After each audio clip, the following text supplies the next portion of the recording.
Hello दोस्तों, कैसे हैं आप? उम्मीद है अच्छे से होंगे। दोस्तों, आज हम बात करने वाले हैं एक ऐसे केस की जिसने पूरे देश को हिला कर रख दिया है। जी हाँ, मैं बात कर रहा हूँ अतुल सुभाष वाले केस की। अतुल सुभाष आत्महत्या के इस केस के बाद पूरे देश की जनता एक गुहार कर रही है कि 498 ए के गलत इस्तेमाल को रोका जाए। आजकल हम देखते हैं कि अगर पति और पत्नी के बीच कोई छोटी सी बहस हो जाती है तो पत्नी पुलिस स्टेशन पहुंच जाती है और ना केवल पति बल्कि पूरे परिवार के खिलाफ 498 के तहत एफआईआर दर्ज करवा दी जाती है। और इसका मुख्य उद्देश्य यह होता है ताकि पति पक्ष के परिवार को हरास किया जा सके और उन्हें समझौता करने और बड़ी रकम देने के लिए मजबूर किया जा सके। लेकिन अब ऐसा नहीं होगा।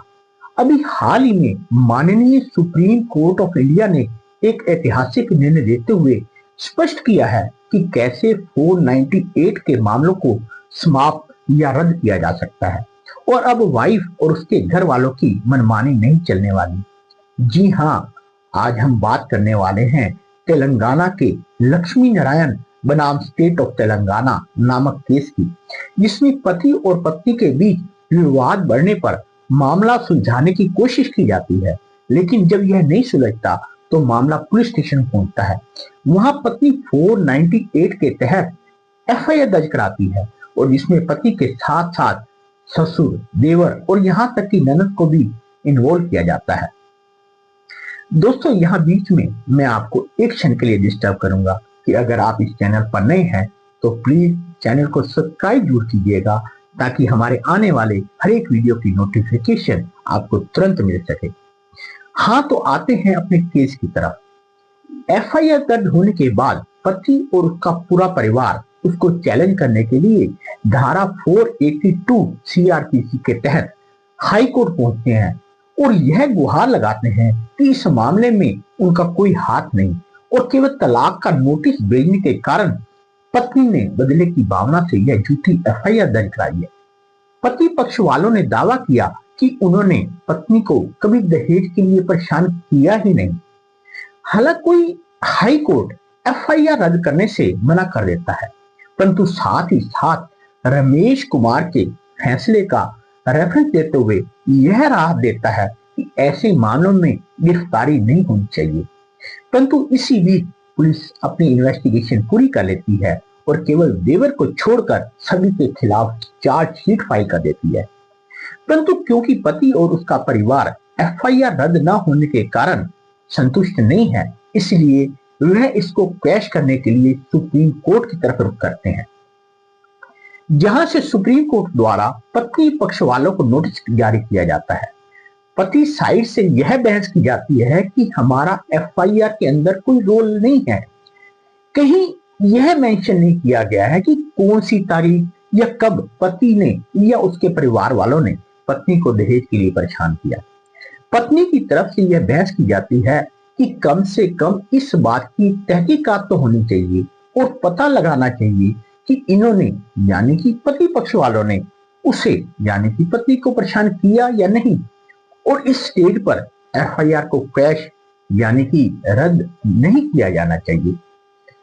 दोनों पक्षों को सुनने के बाद सुप्रीम कोर्ट ने धारा 498 ए का गहराई से मंथन किया और डिटेल में बताया कि वास्तव में धारा 498 है क्या। अगर साधारण भाषा में कहें तो अगर पति या उसके परिवार वाले पत्नी को दहेज के लिए परेशान या प्रताड़ित कर रहे हैं तो वह धारा 498 की हद में आता है। ऑनरेबल सुप्रीम कोर्ट ने कहा कि एफआईआर को पढ़ने से यह पता चलता है कि उसमें ऐसी किसी घटना का जिक्र नहीं है या ऐसी कोई तारीख नहीं लिखी गई है जो इस बात को प्रूव करे कि पति या उसके परिवार वालों ने पत्नी को परेशान किया और इस कारण एफआईआर नहीं चल सकती।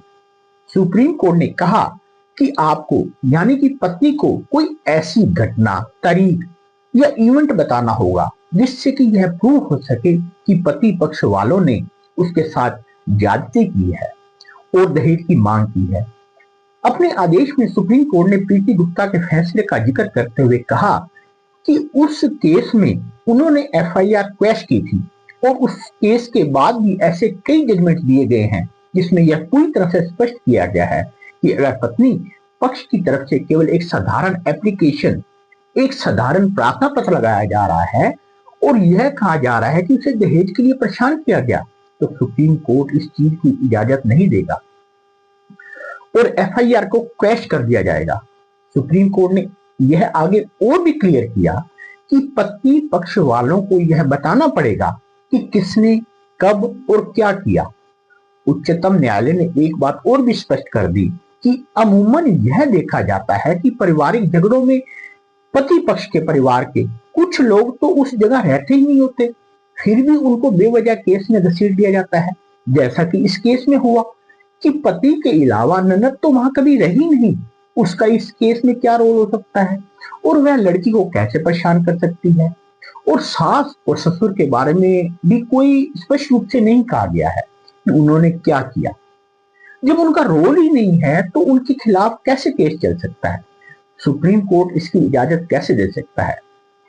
केस की सुनवाई के दौरान एक और बहुत महत्वपूर्ण तथ्य सामने आया। पति ने कहा कि उसकी पत्नी का किसी अन्य के साथ एक्स्ट्रा मैरिटल अफेयर था और वह फोन पर उससे बातें किया करती थी, और जब पति ने यह बात पत्नी की पकड़ ली तो पत्नी घर छोड़कर चली गई, जिस पर पति ने पुलिस में शिकायत दर्ज कराई और उसकी शिकायत के बाद पुलिस उसको वापस लेकर आई, जहां की उसने माफी मांगी, जो कि उसके पास उसके फोन में रिकॉर्ड है। और उसके बाद पति ने उससे परेशान होकर पत्नी को तलाक का नोटिस भेजा। तो जब पत्नी को यह लगा कि अब तो स्थिति गंभीर हो गई है तो उसने 498 की एफआईआर दर्ज करा दी। सुप्रीम कोर्ट ने यह कहा कि यह बहुत ही महत्वपूर्ण और संदेहजनक तथ्य है, क्योंकि अगर पत्नी को अपने पति से कोई दिक्कत होती या उसको दहेज के लिए परेशान किया गया होता तो वह तभी एफआईआर दर्ज करा देती। वह इस बात की प्रतीक्षा नहीं करती कि उसका पति उसको तलाक का नोटिस देगा। तो यहां पर आप एक बात बहुत अच्छी तरह से समझ रहे होंगे कि अगर आप पत्नी को तलाक का नोटिस भेज देते हैं या पत्नी के खिलाफ तलाक की प्रोसीडिंग शुरू कर देते हैं और पत्नी उसके बाद एफआईआर दर्ज कराती है, तो यहाँ कोर्ट अच्छी तरह से समझ लेगी कि पत्नी यहाँ चालबाजी कर रही है और वास्तव में स्थिति कुछ और है। तो कहने का अभिप्राय यह है कि इस संबंध में यह जजमेंट आपके बहुत काम आ सकता है। तो इस तरह से स्पष्ट है कि सुप्रीम कोर्ट ने सभी तथ्यों को डिस्कस करने के बाद अपने आदेश में लिखा कि since there is no specific allegation और सभी पर एक ही तरह के आरोप लगाए गए हैं, इसलिए यह एफआईआर चलने लायक नहीं है। और दूसरा कारण यह भी लिखा कि क्योंकि डिवोर्स का नोटिस भेजने के बाद ही एफआईआर दर्ज कराई गई है, इसलिए भी यह एफआईआर सस्पिशियस है।